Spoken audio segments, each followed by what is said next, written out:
రసాతలం దేవతల భద్ర శత్రువుల అడ్డ. మహాతలంలోని సర్పాల ప్రపంచాన్ని దాటి మనం ఇప్పుడు అడుగు పెడుతున్న ఆరవ లోకం రసాతలం. ఇది భూమికి సుమారు 60,000 యోజనాల లోతులో ఉంది. ఇక్కడికి రాగానే నిశ్శబ్దం మాయమైపోతుంది. ఎటు చూసినా గర్జనలు, యుద్ధ వాతావరణం కనిపిస్తుంది. ఎందుకంటే ఇది సామాన్యులు ఉండే చోటు కాదు. దేవతలకు బద్ధ శత్రువులైన, మహాబలవంతులైన దైత్యులు మరియు దానవులు నివసించే కంచుకోట ఇది. ఎవరు ఎక్కడ నివసిస్తారు? పురాణాల్లో మనం వినే కొన్ని భయంకరమైన జాతులు ఇక్కడే ఉన్నాయి.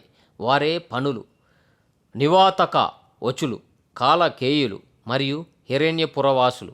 వీరి బలం గురించి చెప్పాలంటే వీరు పుట్టుకతోనే మహాబలవంతులు. నివాతక వచులు అంటే ఎటువంటి కవచం లేకుండానే గాలి కూడా చొరబడలేనంత గట్టి శరీరం ఉన్నవారు అని అర్థం. మహాభారతంలో అర్జునుడు వీరితో యుద్ధం చేయడానికి చాలా కష్టపడ్డారని కథ ఉంది. వీరు దేవుడంటే భయపడరు, ధర్మం అంటే అసలే పడదు. కేవలం యుద్ధం మాత్రమే వీరికి తెలిసిన భాష.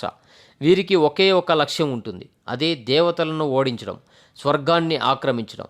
వీరు దేవుడిని నమ్మరు కాబట్టి తమ సొంత బలమే గొప్పదని విరవీగుతూ ఉంటారు. అందుకే వీరు ఎప్పుడూ ఆవేశంతో, క్రూరత్వంతో రగిలిపోతూ ఉంటారు. ఏ క్షణాన అవకాశం దొరికితే ఆ క్షణాన భూమి మీదకు లేదా స్వర్గం మీదకు దండెత్తడానికి సిద్ధంగా ఉండే స్లీపర్ సెల్స్.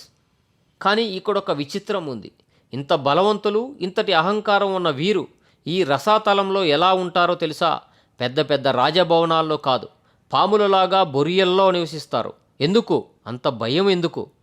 అక్కడే ఉంది అసలైన రహస్యం. వీరు ఎంత అరిచినా, గంతులు వేసినా వీరి గుండెల్లో ఒక భయం ఎప్పుడూ వెంటాడుతూనే ఉంటుంది. ఆ భయం పేరే శ్రీ మహావిష్ణువు.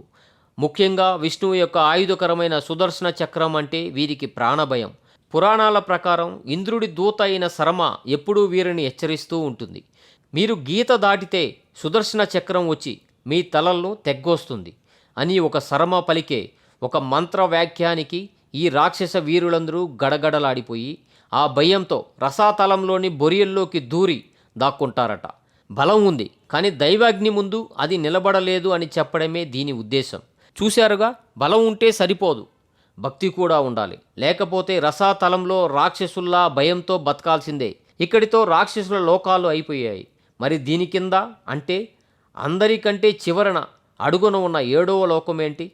అక్కడ యుద్ధం లేదు, భయం లేదు, చీకటి లేదు. కేవలం అద్భుతమైన మనుల కాంతి, అమరత్వం, ఆనందం మాత్రమే ఉన్నాయి. అదే పాతాళం లేదా నాగలోకం.